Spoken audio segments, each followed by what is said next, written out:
Bueno, en estos exactamente 2 años de gestión, tanto de alcaldes como de concejales municipales, hemos desarrollado una evaluación integral en función de 3 elementos. El primero, que tiene que ver con la gobernabilidad; el segundo, que tiene que ver con los recursos económicos, los programas y los proyectos; y el tercero, que tiene que ver con la coordinación. Estos 3 elementos nos dan un panorama general de cómo en estos 2 años se ha ido comportando la gestión de los gobiernos municipales en general en nuestro país. Con respecto al primer tema, la gobernabilidad, siempre ha sido una preocupación desde los tiempos de la ley de participación popular. Han habido muchas inestabilidades en los gobiernos municipales. Eso se terminó con la nueva constitución y luego, a partir de la implementación de la ley 482, ya no hay golpes municipales, ya no hay esa inestabilidad, ese pasanacu de alcaldes año tras año. Y en estos últimos 2 años hemos podido ver que ha habido bastante estabilidad en los gobiernos municipales. Han habido pocos problemas de gobernabilidad para los alcaldes. Sí han habido elecciones por alcaldes que habían fallecido, pero en términos generales no ha habido mayores cambios de alcaldes. La gobernabilidad ha sido estable y ese es un elemento sumamente importante porque mantiene la gestión, se mantienen los programas, se mantienen los proyectos y la gobernabilidad en los municipios. Entonces, en términos de gobernabilidad, creemos que estos 2 años y medio han sido bastante buenos para los gobiernos municipales. El segundo elemento tiene que ver con recursos, tiene que ver con programas, con proyectos, y aquí el análisis es económico-financiero.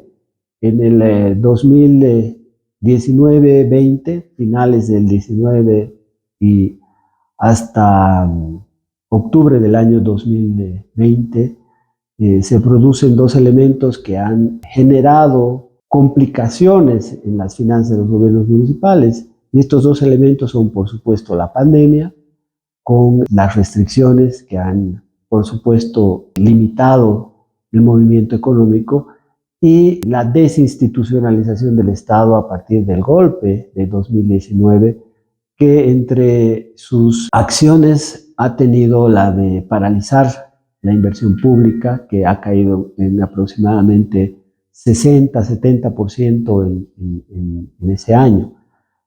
Este hueco económico en los gobiernos municipales, esta parálisis que aproximadamente la hemos evaluado en 5.000 millones de bolivianos, por supuesto tiene su afectación en los próximos años. Y ese es el cargo que han tenido que asumir nuestras nuevas autoridades.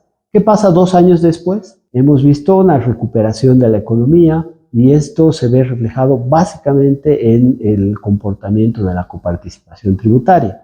En el 2020 la coparticipación había descendido aproximadamente 30%, pero ya en el 2021 y 2022 se vuelve a incrementar la cantidad de recursos de coparticipación por el movimiento económico, pero además del proyectado, también se han tenido adicionales. En el año 2021, el adicional de coparticipación tributaria ha superado el 20%, y en el año 2022 ha sido de aproximadamente 18%. Entonces, si sumamos el 18 más el 21, podríamos decir de alguna manera que se fue compensando la pérdida del año 2020, y eso permite a los gobiernos municipales reactivar poco a poco la economía. Por otro lado, han habido muchos programas y proyectos coordinados por el gobierno nacional, como el FARIP, el FOSIP, proyectos a partir del Fondo Indígena, el FPS y muchas otras iniciativas, el BOL 34, que están ya en pleno funcionamiento.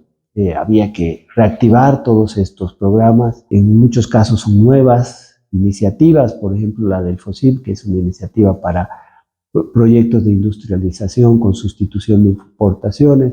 Entonces, eso ha ido ya dando sus frutos, y está incrementando la inversión pública. Entonces, en términos económicos, podemos decir que los gobiernos municipales ya han estabilizado esa tremenda carencia de recursos que se dio en el año 2020, están estabilizando la inversión pública. Sin embargo, todavía falta mucho por hacer y por eso es tan necesaria la estabilidad que, como les comentaba en el primer punto, la da la gobernabilidad. Por otro lado, el tercer elemento que hemos evaluado tiene que ver con la coordinación.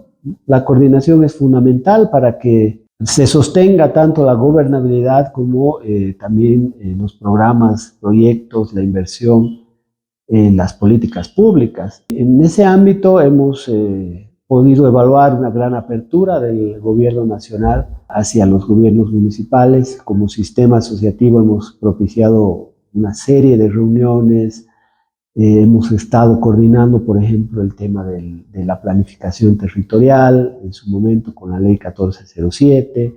Hemos estado coordinando estrechamente con el Instituto Nacional de Estadísticas y también desde los gobiernos municipales, desde la FAM, hemos planteado nuestras posiciones con respecto a estos elementos más de orden político que querían afectar el proceso censal.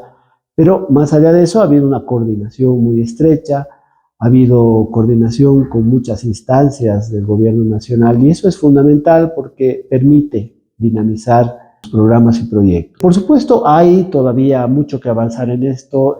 Los consejos de coordinación sectorial, que son los elementos, los espacios formales de la coordinación, aún deben consolidarse, hay cierta debilidad en eso. Por supuesto, también el Consejo Nacional de Autonomías debe tener mayor regularidad, son espacios que deben contener agendas de mediano o largo plazo, pero estamos muy contentos los municipios, hemos tenido reuniones el año pasado, el 2022, ha habido reuniones con el presidente Arce, se ha ido diseñando una agenda. Y bueno, esa es la evaluación de los primeros 2 años de gestión de nuestras autoridades municipales. Resumiendo, ha habido buena gobernabilidad en los municipios, se ha ido mejorando la capacidad de inversión, gestión pública de los recursos, aunque todavía falta un poco porque hay que equilibrar ese bache que nos ha dejado el 2020. Y finalmente la coordinación con las instancias del gobierno nacional han sido buenas y esperamos que continúen así en los próximos años de la gestión municipal. Muchas gracias.